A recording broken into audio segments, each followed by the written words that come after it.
The Enugu Coal Camp was a place everyone wanted to be, but not anymore. It was a place where economic and social lives boomed in Enugu, the then capital of eastern Nigeria. The coal camp was deliberately planned and built by colonial masters to house coal miners. This camp had well-trimmed flowers and beautiful lawns. It was the center of attraction for most Igbo elites. Everyone just wanted to live here. The extremely happy and peaceful life in Enugu's coal camp was even captured in a novel, Coal Camp Boy. Through the writer of this novel, most people had a peep into the beauty of coal camp and how the boys who grew up here were feared and respected, not only throughout Enugu, but even in Southeast and Nigeria as a country.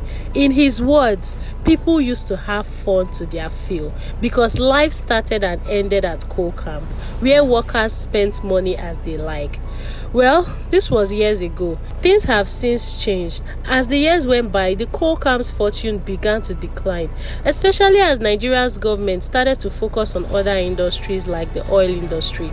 Why don't you join us today as we take you on a trip to coal camp and show you this Enugu's neighborhood that would always remain an important part of the state's history and identity. And if you are watching this video and you happen to grow up in this neighborhood, especially during its glory days, we would be glad if you would let us know in the comment section. If it's your first time here, you're welcome to Arlin TV. We are your favorite travel family. Do well to click on the subscribe button, turn on notification bell because I bet you don't want to miss out on any of our videos. And if you are a returning subscriber, as always, thank you so much. The name Enugu is derived from two Igbo words, Enu and Ugu, meaning hilltop, denoting the city's hilly geography. When Europeans first arrived in Enugu in 1903, they led an exploration to search for specially valued mineral resources. 6 years later, they found coal under one of the villages in Enugu in Udi area, and by 1913, the coal was confirmed to be in quantities that would be viable commercially. After the discovery of coal by colonists, they founded what was then known as the Enugu Coal Camp.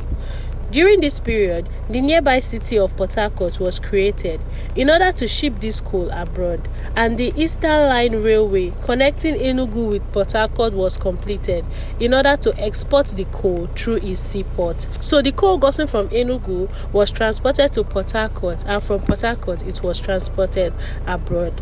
Coal mining opportunities in Enugu attracted people from throughout this region. This marked the core of the first urban settlement of what is simply known today as Enugu. So it is safe to say Enugu developed as one of the few cities in West Africa created entirely from European contact.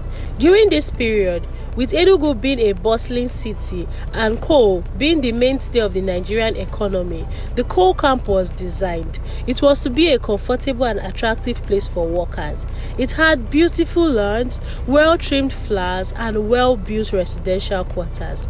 It was a place where workers could live and work in a pleasant environment, earning a good income and enjoying a high standard of life. The coal camp was a place where people from all walks of life came to work and make a better life for themselves. The colonial government had built it for workers to make them comfortable and also to enable them report for duty early. So basically, coal camp was a melting pot of cultures with people from different parts of Nigeria, even from other countries, coming to work in the coal mines. The camp was a place where people could make friends, start family, and build a life. But the glory days of Enugu's coal industry was not to last. With time, as Nigeria discarded coal for oil, the conditions both at the coal mines and the residential quarters began to decline. By the time the coal corporation was finally declared economically dead in 1999 by the Obasanjo administration, the center could no longer hold. The level of deterioration of most of these facilities, even social infrastructures, had gone beyond human comprehension. Today, this area is a no-go area in terms of beauty compared to what it was before. In spite of this current situation, people still live in these quarters. Some of the mud houses used have begun to cave in, some have even begun to crack. During our visit, we saw the popular football field. Some parts have now been changed into a mechanic workshop, while some other available spaces have become market stalls and motor parks. All these have now changed the face of the once luxurious and beautiful environment. Those who have seen the glory days of Coal Camp cannot even imagine what it looks like now.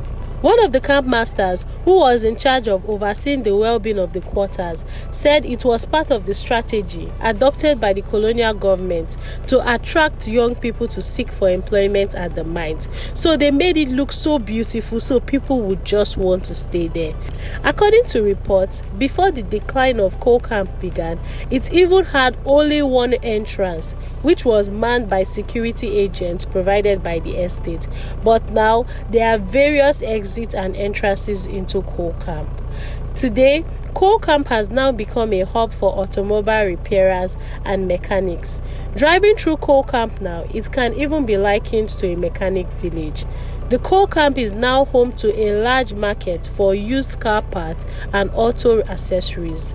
This makes it an attractive location for mechanics and repairers who can easily source the parts they need. And also, because of Coal Camp's proximity to major roads, it makes it a convenient location for mechanics to operate, as this proximity allows them easily access customers and transport vehicles to repair. Many of these repairers stay here because of the affordable housing also at Coal Camp. There are also some existing infrastructure there, like workshops, garages, storage facilities that have now been repurposed for automobile repair and maintenance. Other people still stay in Coal Camp, as it is just like any other area in Enugu State. It's just that accommodation, feeding and other cost of living is typically lower around Coal Camp. There are still some notable landmarks in Coal Camp, like the Oloakadimma Vocational Technical Training Center, which is a college located in Enugu, Nigeria, and it focuses on youth development through acquisition of skills. From our research, this place is still actively serving and operational. So fam, next time when you are taking a drive through Coal Camp, make sure you are aware that you are not just driving through a mechanic village, but you are driving through a neighborhood in Enugu State that would always remain an important part of Enugu's history and identity. If you enjoyed watching this video, make sure you give this video a thumbs up so more people can get to see it. Click on the subscribe button and join our family if you have not, and we'll catch you all in our next video. Bye.